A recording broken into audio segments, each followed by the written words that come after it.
Bonjour à toutes et à tous. Dans cette vidéo, nous allons étudier la notion géométrique de produit mixte. Alors cette partie ne sera pas fondamentale pour vous parce qu'on aura assez peu besoin de géométrie en fait, même si elle est intéressante d'un point de vue culturel et même si les démonstrations que l'on va faire seront finalement assez intéressantes pour vous. Donc, quel est notre cadre? On se place dans un espace euclidien orienté.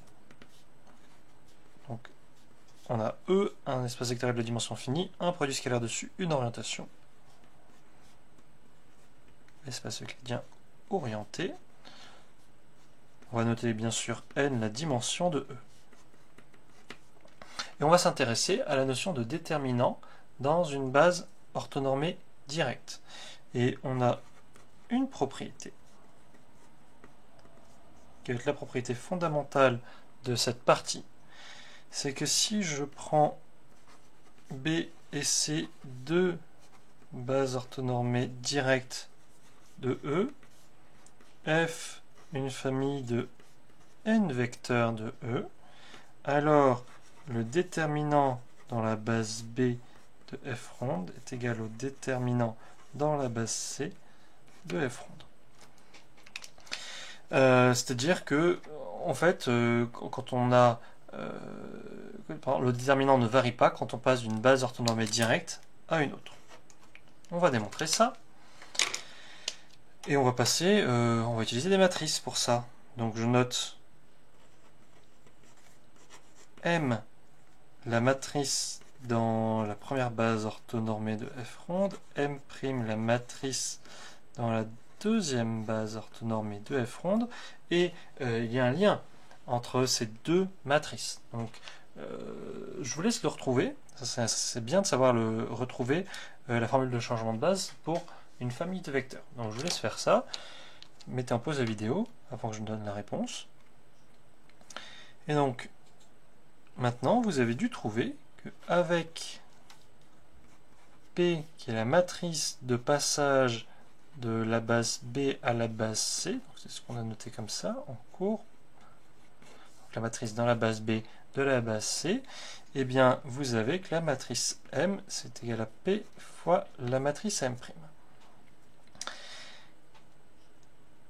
Mais que dire d'une matrice de passage d'une base orthonormée directe à une autre? Alors ça, ce que l'on va faire, c'est vraiment important.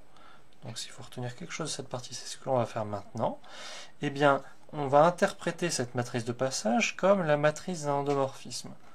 Donc je prends phi, l'endomorphisme de E, tel que P est égal à la matrice dans la base B de phi. Par définition de la notion de matrice d'un endomorphisme, eh bien, P, c'est la matrice dans la base B de l'image de B par phi, c'est-à-dire C. Donc C ronde, c'est phi de B. Mais ces deux bases, C ronde et B ronde, sont orthonormées directes. Donc d'après ce que l'on a démontré au début de la partie, dans la partie 3.1, c'est-à-dire quand on a travaillé sur les isométries vectorielles, alias les automorphismes orthogonaux de E, eh bien, phi est un endomorphisme qui envoie une base orthonormée directe sur une base orthonormée directe. Donc phi est un endomorphisme orthogonal positif de E. Il appartient à SO de E. Et donc, comme B est une base orthonormée directe, eh bien, la matrice dans la base B de phi, c'est P, c'est une matrice orthogonale positive. Donc son déterminant, notamment, vaut 1. Ce qui permet de montrer que M et M' ont même déterminant. Or, le déterminant de M, eh bien c'est le déterminant dans la base B de la famille f ronde. Et le déterminant de M', c'est le déterminant dans la base C de la famille f ronde. Donc c'est exactement ce que l'on voulait démontrer. Donc, alors j'insiste, hein, ça c'est vraiment quelque chose d'intéressant. On pourrait montrer de la même manière que si on regarde la matrice de passage d'une base orthonormée dans une autre base orthonormée, alors cette matrice est orthogonale. Ça c'est quelque chose d'assez utile aussi. Alors que va-t-on faire de cela? Eh bien, en fait, ça permet de donner une notion qui est indépendante de la base orthonormée directe choisie. Et ça, c'est ce qu'on va appeler le produit mixte. Donc, définition. Si je note B1 base orthonormée directe quelconque de E,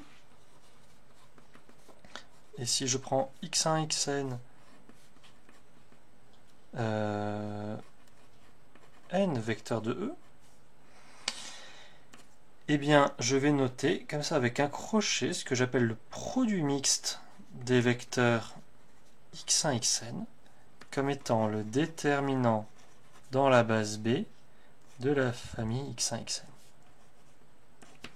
Alors, c'est une définition qui demande démonstration.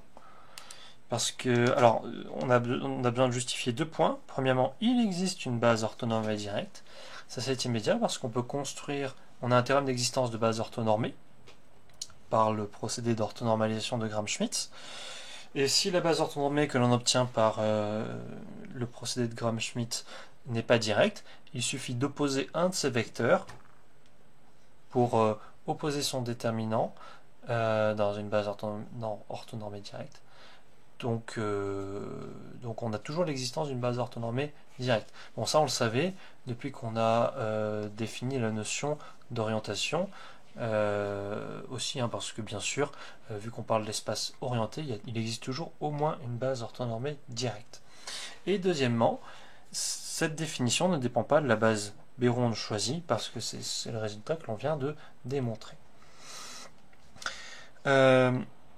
Alors, ce produit mixte, en fait, c'est ceci qui permet de définir la notion de volume.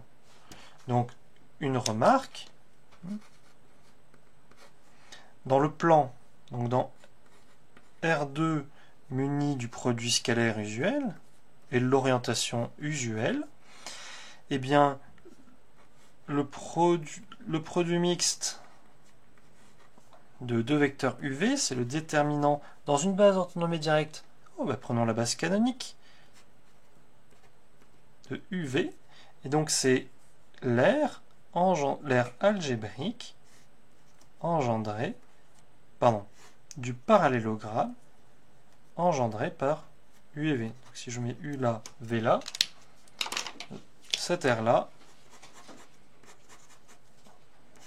c'est le produit mixte de U et de V. Ça, on avait déjà vu dans le cours sur le déterminant que le déterminant dans la base canonique de R2 correspondait à l'aire d'un parallélogramme. Et dans R3, c'est la même chose. Sauf que maintenant, on parle de déterminant, de produit mixte de 3 vecteurs. Et on parle de volume du parallélépipède engendré par les 3 vecteurs. Et bien, ça se généralise donc. C'est donc dans un espace de dimension 2, on appellera R le produit mixte. Dans un espace de dimension 3, on appellera volume le produit mixte de 3 vecteurs. Par le volume, donc je reprends, pardon, en dimension 2, le volume d'un parallélépipède, c'est le produit mixte des deux vecteurs qui engendrent ce parallélogramme, pardon. En dimension 3, le volume d'un parallélépipède, c'est le produit mixte des 3 vecteurs qui engendrent ce parallélogramme. Ce parallélépipède, pardon. Je ne vais pas vous faire un dessin en 3 dimensions parce que ça ne serait pas beau. Vous connaissez mes hautes capacités artistiques. Donc, ça c'est pour cette notion. Et puis ça permet de généraliser la notion de volume en dimension n. Alors, pour l'instant, on parle juste de volume de parallélépipède, de parallélogramme. Pour passer à la notion de volume d'objets plus compliqués, bah, il faut passer par un petit coup d'intégration. Et là, vous n'avez pas encore complètement les objets pour faire ceci. Ça viendra, mais pas encore. On peut aussi en donner une interprétation, une interprétation là intéressante du déterminant. Donc, ce que l'on a immédiatement, c'est que si on prend un endomorphisme f de E, x1, xn des vecteurs de E, eh bien le produit mixte de la famille f de x1 jusqu'à f de xn, c'est le déterminant dans une base orthonormée directe de la famille f de x1 jusqu'à f de xn, et donc c'est déterminant de f fois déterminant dans cette base orthonormée directe de la famille x1 xn, donc fois le produit mixte x1 xn. Donc, je vous ai fait la démonstration à l'oral, il suffit d'écrire la définition du produit mixte et d'utiliser la formule fondamentale du déterminant de l'image d'une famille de vecteurs. Et ceci, ça vous donne une interprétation géométrique du déterminant dans quelque espace que ce soit. Donc si vous prenez, je le fais en dimension 2, donc exemple en dimension 2, si vous prenez deux vecteurs U, V, donc ils engendrent un parallélogramme. Donc je rappelle que le parallélogramme engendré par UV, je vais l'appeler P ronde, c'est l'ensemble des alpha U plus bêta V avec alpha et bêta qui sont entre 0 et 1. Donc ce parallélogramme est d'air le produit mixte de U et de V. Par linéarité, quand on applique F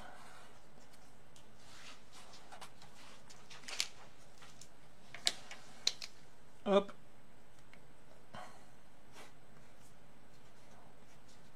F de U d'un côté, F de V, là j'ai...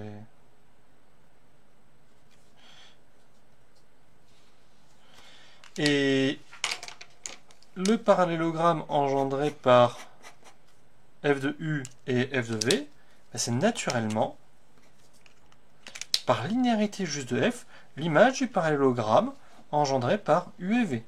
Donc on a un parallélogramme ici, que je vais noter P', donc c'est le parallélogramme engendré par f de U et f de V, c'est naturellement par linéarité l'image du parallélogramme engendré par P. Et ce parallélogramme est d'air le produit mixte entre f de U et f de V. Eh bien, qu'est-ce que c'est que le déterminant de f? C'est juste le coefficient de proportionnalité entre ces deux aires-là. Donc, les aires de parallélogramme au départ sont proportionnelles aux aires de parallélogramme à l'arrivée. Et le coefficient de proportionnalité est juste l'aire est juste le déterminant de f. Donc ça vous donne une interprétation géométrique du déterminant. Et ça vous permet de comprendre plein de choses. Par exemple, si f n'est pas un isomorphisme, n'est pas un automorphisme de E, son image est de dimension O plus 1, donc inclus dans une droite, donc toutes les aires de parallélogramme sont nulles, son déterminant est nul, par exemple. Voilà pour aujourd'hui. On a fait le tour de ce que l'on pouvait raconter sur le produit mixte. Vous trouverez dans le poly une définition du produit vectoriel qui n'est pas au programme, donc je ne vous la fais pas dans la vidéo, mais qui est quand même intéressant parce que le produit vectoriel c'est un outil que vous rencontrez. Donc je vous laisse la lire. À bientôt.